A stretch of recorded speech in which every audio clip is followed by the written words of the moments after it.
करम अल्लाह दा बेहतरीन मुबारक होवे क्योंकि पाकिस्तान भी बड़ा मेन पाकिस्तान दे अवाम भी इफेक्टिव सन इस लड़ाई बिल्कुल जी बिल्कुल। और ये तो मुफाहमत हो गई, मुफाहमत एक साइन हो गए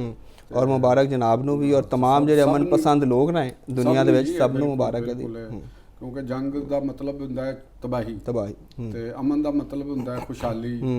ते म्यूजिक संगीत ये चीज़ां हुंदियां ने नॉर्मल जिंदगी नॉर्मल लाइफ ते अमन दी जिंदगी वर्गी कोई अमन दा मुतबादल कोई चीज़ नहीं है। तो ये बहरहाल एक जिहड़ा मुफाहमत दी जिहड़ी याददाश्त हैगी उहदे उत्ते जिहड़ा दस्तखत हो गए ने और बाज़ाब्ता ईरान दी और अमरीका दी जंग जिहड़ी है उहदा खात्मा हुण असीं कह सकने हैं कि हो चुके ते हुण अगे जिहड़ियां ने उहदियां मोडैलिटीज़ ਉਹ तय होणियां ने ते ओहदा पाकिस्तान दे अवाम वास्ते भी पहला ही देखो ना कैसा इस जंग दे खत्म होने दे नाल ताफ्तान बार्डर बलोचिस्तान दे विच खुल गया और वीज़े भी 1 साल बाद होया जे वाकया ते इत्थों एक समझ लो कि भी किस तरह साडे ते एक बेहतर इंपैक्ट दा पहला दिन ही पहला आगाज़ ही साडे वास्ते एक अच्छा आगाज़ होया खास तौर ते वो लोग जिहड़े ईरान दे नाल ट्रेड कर रहे सन ते उन्हां लोकां दे वास्ते बड़े मसाइल सन, रोज़गार दे मसाइल सन और बलोचिस्तान दे जिहड़े लोकां दी डिमांड भी सी कि इहनूं जल्दी तो जल्दी इहनूं खोलिया जाए क्योंकि टैररिज्म दे भी इशूज सन पाकिस्तान दे विच बहुत ज़्यादा और स्टिल अजे भी वो है रहे और कुछ कुवतां ऐसियां सन जिहड़ियां नॉन स्टेट एक्टर्स दियां जिहड़ियां यूज़ कर रही सन टैररिस्ट ग्रुपां नूं तो अगेंस्ट पाकिस्तान की जी इकनॉमिक स्टेबिलिटी नूं मुतासर कर रही सन, पोलीटिकल स्टेबिलिटी नूं मुतासर कर रही सन। तो हुण बहरहाल पहला यह सानू मिल गया कि ईरान के रस्ते साडी जी ट्रेड ओहदा आगाज़ हो गया। दूसरी गल है कि इहदा जिहड़े तुहानूं याद होएगा साडे जिहड़े प्रोग्राम नूं देखण वाले सुनने वाले ने उन्हां नूं भी ये पता होएगा कि इस्लामाबाद मुज़ाकरात तो आगाज़ होया सी जिहड़ा जंगबंदी दा प्रोसैस सी इहदा आगाज़ भी पाकिस्तान तो शुरू होया। हाँ बिल्कुल और वज़ीर आज़म पाकिस्तान दे ट्वीट तो शुरू होया और पाकिस्तान ने मुज़ाकरात दा ज़ुम्मा लिया। पाकिस्तान दे American vice president JD Vance तशरीफ लैके आए पाकिस्तान दे अंदर और प्रेजिडेंट ट्रंप ने पाकिस्तान ते इजहार एतमाद किया, एक बार नहीं किया बहुत दफ़ा किया बल्कि कल भी किया और अज भी किया और ईरान ने भी किया और ईरान की क़यादत ने पाकिस्तान दे नाल पाकिस्तान ते अपना पूरा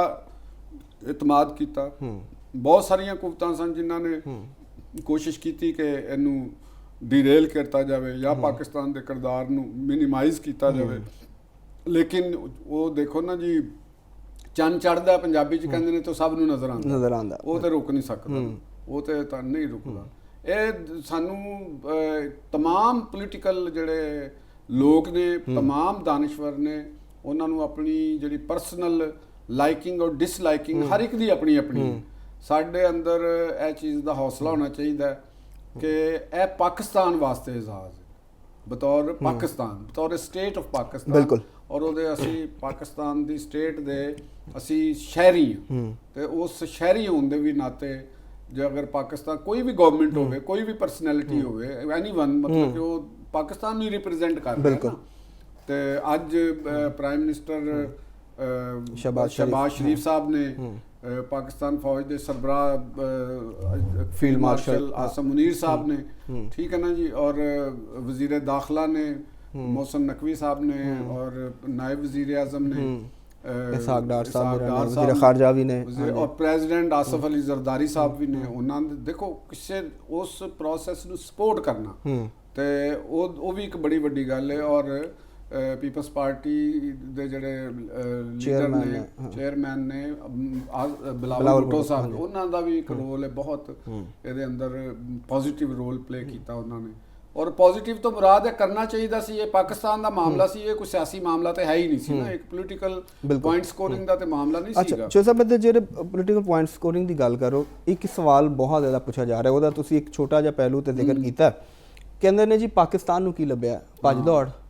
फायदा की पाकिस्तान नूं की फायदा होगा अगर पाकिस्तान के आवाम नूं की फायदा होगा ये सवाल साडे अपने ही पूछ रहे जिहड़े देखो कि साडे मुल्क दे अंदर है कुछ लोग जिहड़े ने ना वो इहनूं बतौर तंज़िया अंदाज च क्वेश्चन हैगा ਇੱਕ ਨਾਕਦਾਨਾ ਅੰਦਾਜ਼ ਦੇ ਵਿੱਚ ਐਨਾਲਿਸਿਸ ਦੇ ਹਵਾਲੇ ਨਾਲ ਗੱਲ, ਇੱਕ ਕੁਐਸਚਨ ਇੱਕ ਅਲੱਗ ਚੀਜ਼ ਹੈ, ਔਰ ਇੱਕ ਤੰਜ਼ੀਆ ਜਾਂ ਤਮਸਖਰਾਨਾ ਜਿਹਨੂੰ ਅਸੀਂ ਕਹਿੰਦੇ ਹਾਂ, ਉਸ ਅੰਦਾਜ਼ ਦੇ ਵਿੱਚ ਇੱਕ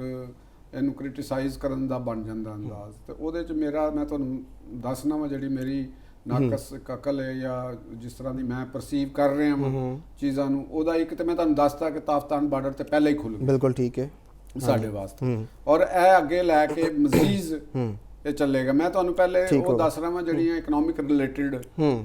ਠੀਕ ਹੋ ਗਿਆ, ਇਹ ਹੋ ਗਿਆ ਜ਼ਾਹਿਰ ਟੋਟਲ ਮੁਲਕ ਨੂੰ ਹਾਸਲ ਹੋਣਗੇ ਤੇ ਤਜਾਰਤ ਜਦੋਂ ਖੁੱਲ ਗਈ ਹੈ ਤੇ ਇੱਕ ਜ਼ਾਹਿਰ ਹੈ ਉਹਦਾ ਫਾਇਦਾ ਹੋਏਗਾ। ਫਾਇਦਾ ਕੋਈ ਫੀਲਡ ਮਾਰਸ਼ਲ ਆਸਮ ਮੁਨੀਰ ਸਾਹਿਬ ਨੂੰ ਤਾਂ ਨਹੀਂ ਹੋਣਾ, ਜਾਂ ਪ੍ਰਾਈਮ ਮਿਨਿਸਟਰ ਸਾਹਿਬ ਨੂੰ, ਜਾਂ ਵਜ਼ੀਰ ਦਾਖਲਾ ਨੂੰ ਤਾਂ ਨਹੀਂ ਹੋਣਾ, ਤੇ ਪਾਕਿਸਤਾਨ ਦੀ ਜਿਹੜੀ ਟ੍ਰੇਡ ਦੇ ਕਮਿਊਨਿਟੀ ਦੇ ਲੋਕ ਨੇ ਉਹਨਾਂ ਨੂੰ ਹੋਣਾ ਹੈ। ਤੇ ਬਿਲਕੁਲ ਦੇਖੋ ਨਾ, ਹਾਂ ਪਾਕਿਸਤਾਨ ਦੇ ਜਿਹੜੇ ਤਜਾਰਤੀ ਹਲਕੇ ਨੇ ਉਹਨਾਂ 'ਚ ਪਾਕਿਸਤਾਨ ਨੂੰ ਇਹ ਬੈਨੀਫਿਟ ਤੁਹਾਨੂੰ ਅੱਜ ਹੀ ਨਜ਼ਰ ਆ ਰਿਹਾ। ਤੇ ਹੁਣ ਅਗਲਾ ਵੀ ਪ੍ਰੋਸੈਸ ਸ਼ੁਰੂ ਹੋਣਾ ਹੈ। ਅਗਲਾ ਵੈਸੇ ਹਾਂ ਤਾਲੁਕਾਤ ਨੇ, ਅੱਜ ਆਇਲ ਪ੍ਰਾਈਸਿਸ ਦਾ ਵੀ ਮਾਮਲਾ ਹੈ। ਆਇਲ ਪ੍ਰਾਈਸਿਸ ਤੇ ਜ਼ਾਹਿਰ ਹੈ ਉਹ ਤੇ ਆਲਮੀ ਮਾਰਕੀਟ ਦਾ ਬਿਲਕੁਲ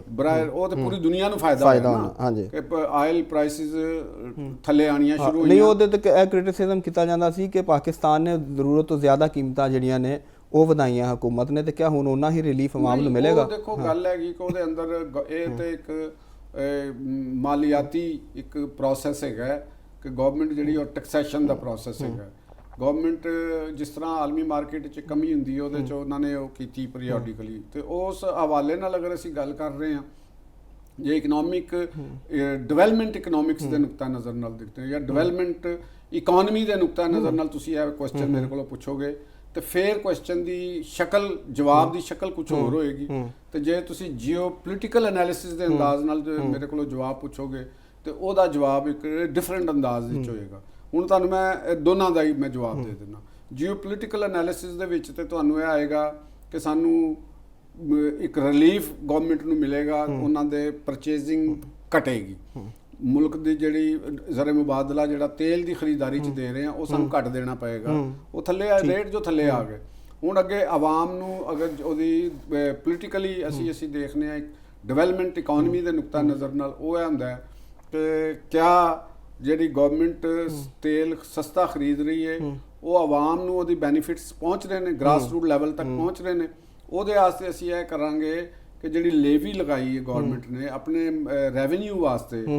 ਰੈਵਨਿਊ ਸ਼ਾਰਟਫਾਲ ਵਾਸਤੇ, ਜਾਂ ਕੁਇਕ ਰੈਵਨਿਊ ਕਲੈਕਸ਼ਨ ਵਾਸਤੇ, ਜਾਂ 100% ਰੈਵਨਿਊ ਦੀ ਆਊਟਪੁੱਟ ਲੈਣ ਵਾਸਤੇ ਕਿ ਸਾਨੂੰ ਮਿਲ ਜਾਏਗਾ, ਉਹਦੇ ਵਾਸਤੇ ਲੇਵੀ ਲਗਾ ਰਹੇ ਨੇ। ਤੇ ਉਹ ਲੇਵੀ ਘਟੇ, ਪਲੱਸ ਜਿਹੜਾ ਆਲਮੀ ਮਾਰਕੀਟ 'ਚ ਆਇਲ ਪ੍ਰਾਈਸਿਸ ਘਟੇ, ਉਸ ਮਾਰਜਨ 'ਚ ਘਟੇ, ਤੇ ਫਿਰ ਤੇ ਬਹੁਤ ਰਿਲੀਫ ਹੋ, ਫਿਰ ਤੇ ਸ਼ਾਇਦ 100 ਤੋਂ ਵੀ ਉੱਤੇ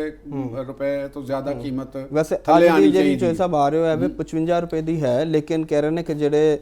ਟ੍ਰੇਡਰਸ ਨੇ ਆਇਲ ਦੇ ਵੱਡੇ ਜਿਹੜੇ ਡੀਲਰਸ ਨੇ ਉਹ ਕਹਿ ਰਹੇ ਨੇ ਕਿ ਇਹਨਾਂ ਨਾਲ ਕਢਾਓ, ਥੋੜਾ ਥੋੜਾ ਕਰਕੇ ਕਢਾਓ। ਉਹਨਾਂ ਦਾ ਤੇ ਪ੍ਰੋਫਿਟ ਮਾਰਜਨ ਆ ਗਿਆ ਨਾ, ਉਹੀ ਤੇ ਦੇਖਣਾ ਕਿ ਕਿਆ ਗਵਰਨਮੈਂਟ ਉਹਨਾਂ ਦੇ ਪ੍ਰੈਸ਼ਰ ਵਿੱਚ ਆਏਗੀ, ਆਵਾਮ ਨੂੰ ਉਸੇ ਤਰ੍ਹਾਂ ਹੀ ਰਿਲੀਫ ਮੁੰਤਕਿਲ ਕੀਤਾ ਜਾਏਗਾ ਜਿਵੇਂ ਕੀਮਤਾਂ ਦਾ ਬੋਝ ਪਾਇਆ ਜਾਂਦਾ ਸੀ। ਹਾਂ, ਉਹ ਇੱਕ ਜਿਹੜਾ ਟ੍ਰੇਡ ਕਰ ਰਿਹਾ ਹੁੰਦਾ ਹੈ ਉਹਦੇ ਮਫਾਦਾਤ ਨੂੰ ਵੀ ਮੱਦੇਨਜ਼ਰ ਰੱਖਣਾ ਮੇਰਾ ਖਿਆਲ ਹੈਗਾ ਕਿ ਉਹ ਜ਼ਰੂਰੀ ਹੁੰਦਾ ਕਿ ਜੇ ਅਗਰ ਉਹਨਾਂ ਨੇ ਪਰਚੇਜ਼ਿੰਗ ਮਹਿੰਗੀ ਕੀਤੀ ਹੋਈ ਹੈ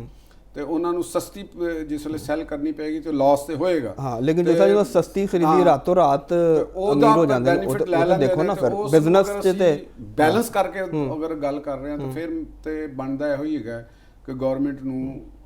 ਇਸ ਚੀਜ਼ ਦੇ ਉੱਤੇ ਆਵਾਮ ਨੂੰ ਰਿਲੀਫ ਦੇਣਾ ਚਾਹੀਦਾ। ਬਿਲਕੁਲ, ਕਿਉਂਕਿ ਆਵਾਮ ਨੇ ਬਹੁਤ ਜ਼ਿਆਦਾ ਸਫਰ ਕੀਤਾ ਹੈ, ਸਫਰ ਵੀ ਜ਼ਿਆਦਾ ਕੀਤਾ ਹੈ। ਜਿਹੜਾ ਕਾਰੋਬਾਰੀ ਤਬਕਾ ਉਹਨਾਂ ਨੇ ਕਿਸੇ ਨਾ ਕਿਸੇ ਮੌਕੇ ਦੇ ਉੱਤੇ ਆਪਣਾ ਮਾਰਜਨ ਤੇ ਤੋਂ ਬਹੁਤ ਜ਼ਿਆਦਾ ਪੈਸੇ ਕਮਾਏ ਨੇ। ਉਹਦੇ ਇਲਾਵਾ ਦੇਖੋ ਨਾ, ਜਿਸ ਤਰ੍ਹਾਂ ਜਿੰਨਾ ਵੀ ਬੋਝ ਹੋਇਆ, ਅਗਰ ਕਾਸਟ ਆਫ ਪ੍ਰੋਡਕਸ਼ਨ ਇਨਕਰੀਜ਼ ਹੋਈ ਤੇ ਫੈਕਟਰੀਆਂ ਨੇ ਉਹ ਸਾਰਾ ਬੋਝ ਅੱਗੇ ਆਵਾਮ ਤੇ ਪਾਤਾ, ਕੀਮਤਾਂ ਵੱਧ ਗਈਆਂ, ਤੇ ਸਫਰ ਤੇ ਆਵਾਮ ਹੀ ਨੇ ਕੀਤਾ। ਜਿਹੜਾ ਸਰਮਾਇਆਦਾਰ ਤਬਕਾ ਹੈ ਉਹਦੀ ਤੇ ਇਸੇ ਤੇ ਵਿਨ ਵਿਨ ਸਿਚੁਏਸ਼ਨ ਰਹੀ ਹੈ। ਦੇਖੋ ਪਾਕਿਸਤਾਨ ਦੇ ਵਿੱਚ ਗਵਰਨਮੈਂਟ ਲੈਵਲ ਦੇ ਉੱਤੇ ਅਗਰ ਅਸੀਂ ਇਕਨੋਮੀ ਦੇ, ਕਿਉਂਕਿ ਮੌਜੂ ਸ਼ਿਫਟ ਹੋ ਗਿਆ ਇੱਧਰ ਆ ਗਿਆ, ਤੇ ਉਹਦੇ 'ਚ ਮੈਂ ਤੁਹਾਨੂੰ ਗੱਲ ਕਰਨਾ ਚਾਹਾਂਗਾ ਜਿਹੜਾ ਸਾਡਾ ਮੈਨੂਫੈਕਚਰਰ ਹੈਗਾ,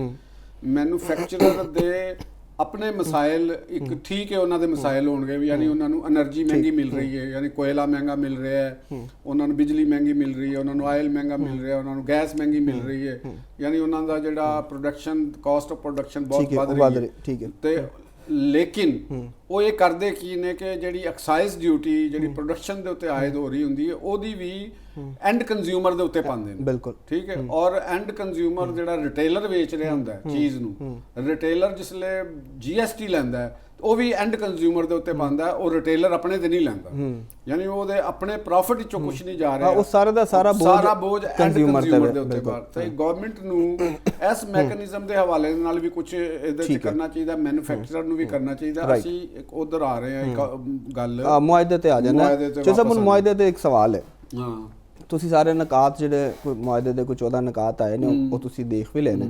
ਔਰ ਸਵਾਲ ਤੁਹਾਡੇ ਉਸਤੇ ਛੱਡ ਕੇ ਜਾ ਰਹੇ ਹੋ ਨਾਜ਼ਰੀਨ ਉਸਤੇ ਵੀ ਕਿ ਵੀ ਇਹ ਮੁਆਹਦੇ 'ਚ ਇਸ ਵਕਤ ਦੀ ਸਿਚੁਏਸ਼ਨ ਦੇ ਵਿੱਚ, ਕਿਉਂਕਿ ਈਰਾਨ ਅਮਰੀਕਾ ਦੋ ਫਰੀਕ ਨੇ, ਤੇ ਕਿਹਦੀ ਵਿਕਟਰੀ ਹੈ, ਕਿੰਨੇ ਇਸ ਮੁਆਹਦੇ ਤੋਂ ਜ਼ਿਆਦਾ ਗੇਨ ਕੀਤਾ